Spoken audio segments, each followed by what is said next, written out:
계시로가 다 다르잖아요.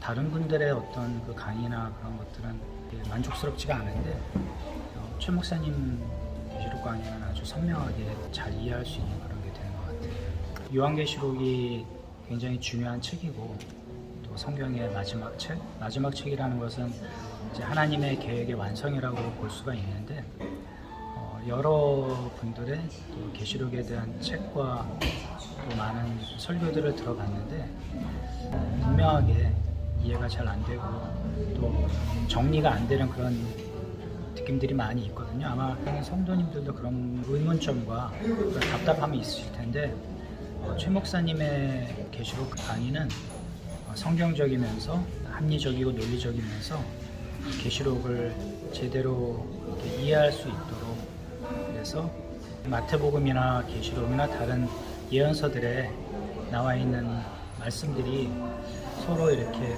퍼즐이 맞춰지지 않고 정리가 안 되는 그런 부분들이 많이 있었는데 그런 부분들을 이렇게 잘 종합적으로 정리해 주셔서 전체적으로 잘 이해할 수 있도록 해주는 어디서도 들을 수 없는 귀한 계시록 강해가 아닌가 싶습니다. 오늘 사실 기대 안 하고 왔는데 진짜 최고. 장난 아니었어요. 처음부터 끝까지 머릿속에 다 정리되는데 표로 마지막 그려지시니까 그 아까 전에 그 시간대 상에서 이스라엘 없는 동안에 하나님은 계수도 하지 않으셨잖아요. 난 그게 진짜 되게 신선했거든요. 당연하지 이스라엘이 없는데 어떻게 하나님이 이걸 나를 계수하시겠어? 라는 생각을 했거든요. 처음부터 끝까지 다 좋았어요. 그리고 감사하다는 말 진짜 드리고 싶어요. 그리고 끝까지 힘드셔도 끝까지 해주셨으면 좋겠어요. 되게 조금 어려웠거든요. 그래서 일부러 안 들었어요. 요한계시록을 좀 멀리 했었어요. 그러다가 다시 생각이 든 게 종말론이 내게 없으면 내가 가고 나는 방향이 없으니까 자꾸 뭐랄까 목표의식이 사라진다? 내가 왜 살아있지? 내가 일을 왜 하지?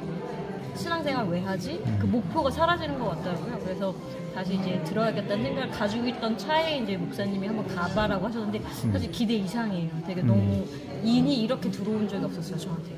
그러니까 인을 먼저 이렇게 떼고, 그러니까 이거 지금 이렇게 보여주셨잖아요. 그때 완전 이게 3D로, 4D로 들어오는데, 아, 이게 인이었구나 생각 들었어요. 왜냐면 인하고 나팔하고 막 대접하고 막 섞여 있었거든요, 거기 안에. 근데 지금 이렇게 정리해주니까 확실히 요거를 기반으로 다니엘서를 다시 보고, 다시 요한계시록도 볼 수 있을 것 같고, 그래서 너무 기대돼요. 한 번 더 하면 또 와서 보고 싶다는. 강의 내용도 좋았고, 이 성경을 쭉 꿰어서 1권부터 66권까지 이렇게 꿰어서 해주는 느낌이 들었고 입체적으로 설명해 주셔서 그게 좀 은혜가 되었고 좀 더 하나님을 더 잘 알고 더 가까워지는 이런 느낌을 받았습니다. 아직까지 이제 그 예수님의 재림이라든지 종말이라든지 이런 거는 이제 막연하게 잘 알지도 못하는 상태였는데 보통 이제 종말이라고 하면 좀 무섭고 이런 내용으로 이제 알고 있었고 실질적으로 현실과 좀 동떨어져 있는 이런 느낌이었다고 하면은 한 번 더 생각해보고 앞으로는 어떻게 살아가야 되겠는가 이런 거에 대해서 좀 느끼는 그런 시간이 되었습니다. 제가 여기 오기 전에 그 책을 사전에 구입을 해서 앞에 내용을 이제 쭉 봤는데 이제 소개글이라든지 아니면 최진숙 목사님의 자기 소개를 봤는데 그 젊었을 때 좀 힘든 시절도 있었고 그걸 통해서 얼마나 좀 힘들었을까라고 생각을 하면서 좀 많이 울었습니다. 아무래도 이제 저 같은 경우에도 살아오면서 그런 부분이 있었을 텐데 그 고난의 시간 역시 선물이라고 생각을 하거든요.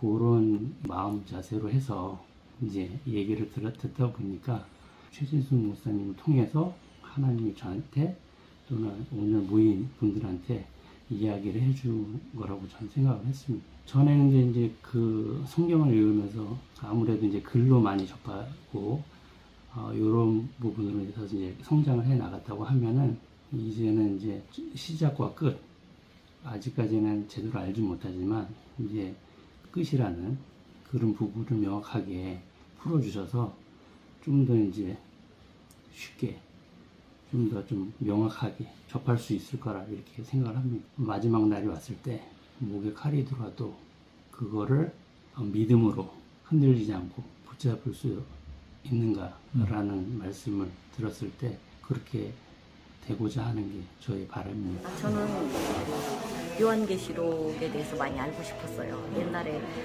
공부를 좀 했지만 그 시간이 많이 흘러서 굉장히 많이 찾고 있었어요. 근데 겁이 나서 다른 데 들어가지 못하고 있다가 이 목사님 말씀 듣고 나서 눈이 번쩍 뜨였어요. 그래서 하루 만에 이거 듣고 신청을 해서 바로 오게 됐는데 정말 말씀이 이해되기가 쉽게 그렇게 강의해 주시니까 머리가 열린다고 그래야 되나, 정신이 열린, 세계가 열린다고 그래야 되나, 이런 생각이 들더라고요. 성도들이 이 말씀을 많이 알았으면 좋겠다, 그런 생각이에요. 정말 지금은 평신도들도 말씀 많이 가입하거든요. 그런 부분을 교회에서 저 같은 경우는 제가 만족하게 못 채워줬던 것 같아요. 그래서 오늘 말씀 너무 감사하고 만족하게 잘 듣고 있습니다. 저희가 요한계시록 하면은 세부적인 것들, 알고자 하는 것들, 이렇게 지식적인 부분들이 많아가지고, 근데 오늘 시작하실 때부터 이제 어떤 거시적인 관점, 하나님 나라의 어떤 그런 거시적 관점 중심으로 열어주시니까 저희가 쉽게 이제 접근하지 못했던 것들, 14만 4천이 뭐 내가 거기 포함되니 안 되니 이런 것들, 그런 관점에서 하나님 나라 관점에서 이제 마지막 때를 볼 수 있게끔 마태복음 24장하고 연결해서 6째 인까지의 내용을 연결시켜 주셔가지고 그게 따로따로 알고 있다가 같은 맥락인 것을 연결시켜 주시는 게 기억에 남습니다. 아마 이런 요한계시록에 대한 어떤 부담이나 접근하기 어려웠던 분들이 이런 계기를 통해서, 세미나 통해서 많이 알고 개인 중심에서 하나님 나라 관점으로 옮겨갔으면 좋겠습니다.